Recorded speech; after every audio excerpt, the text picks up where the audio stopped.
Good evening. Stoke-On-Trent will not be on the route to the high-speed 2 rail link, according to the man in charge of the project. Sir David Higgins, the executive chairman of HS2, confirmed today that the city will not get a station on the proposed second phase of the line.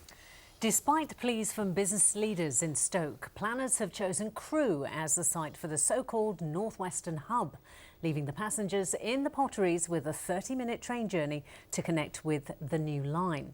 Andy Bevan has been gathering reaction to the decision. We already know that Phase 1 of HS2 will link Birmingham with London, cutting journey times to around 50 minutes. But today, those at the helm of the project laid out their plans for Phase 2, from Birmingham to Manchester and Leeds.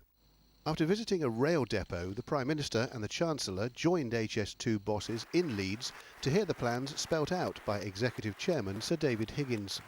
Phase 2 will create a two-pronged link on the western side from Birmingham to Manchester, not via Stoke-On-Trent but via Crewe, and on the eastern side to Leeds via a hub near Nottingham. The exact location of that is still to be decided. I recognise Stoke's clear desire to have a station there, but continue to believe that Crewe's role as a hub serving Merseyside, Staffordshire, the rest of the North West and North Wales makes it the more natural location. Not good enough, say Stoke's business and political leaders.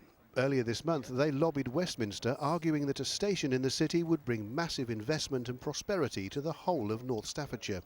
Stoke would benefit from 20,000 new jobs, £200 million worth of inward investment, and become one of the best connected cities in the UK, which is a platform for us to regenerate for the next generation or two. Although Stoke-on-Trent itself has missed out, under today's new proposals, HS2 will run through more miles of Staffordshire than previously planned.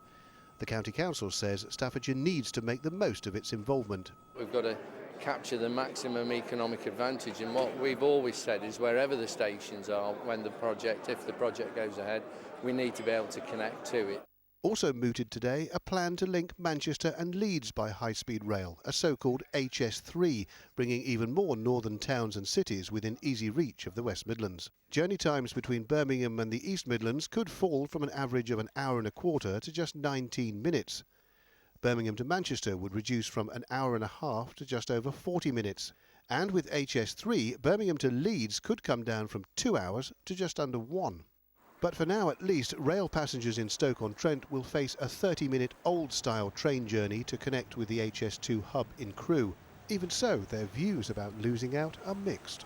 As long as HS2 comes to the general area, I believe that will bring growth to Stoke as well. So I would have thought it made sense to come through Stoke.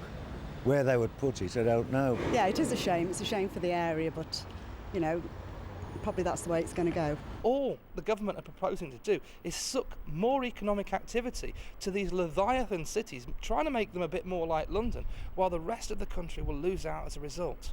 If adopted, today's plans will see the Crewe hub built by 2027, 6 years earlier than originally planned. Construction work on Phase 1 could start within 3 years at a cost of £50 billion. Andy Bevan, ITV News. Well, for more reaction, let's join our political correspondent, Bob Constantine, at Westminster. Bob, a bitter disappointment in Stoke. Is that the end of the game for them? Well, I don't think so. I mean, it's still got to get through Parliament, don't forget. There could even be, there's talk of a legal challenge as well. But, of course, that's for the future. Right now, Stoke's loss is, of course, Crewe's gain, because previously Crewe was going to be on a kind of sideline where HS2 would branch off on existing lines. Under these proposals, the HS2 line will actually go straight under Crewe in a tunnel with a brand new station at low level next to the existing station. No wonder Crewe's MP was celebrating today. Well, if you look at a map of our railway network, all lines go through Crewe. So there is a logical choice for Crewe to be that connectivity, that gateway to the northwest. And although Stoke has many attributes to offer and will benefit from HS2 by it being able to integrate into the line itself, Crewe is the very natural choice for not just the heritage that it has in the railway industry, but also because of its location, because of its geography and because of its connectivity, it's best placed to service the northwest and open it up to greater business opportunities in the future. So coup for Crewe, as you might say. But what of Stoke? Well, the council's now spent about £1 million on this glossy document, which was presented to the Transport Secretary and to HS2, apparently to no avail. Now, some MPs tonight are talking about getting their money back for this, the £1 million it cost. One MP, Joanne Wally, though, wants a complete root and branch reappraisal of the whole process. I'm going to be talking with my colleagues, I'm going to be talking with Stoke-On-Trent Council, and I think that we need to have an objective meeting now with HS2 and with the government, away from the hysteria, and really asking them to sit down and give us the criteria and set it all out. At this stage, it's one side saying one thing, another saying another. We need to get the facts on the table.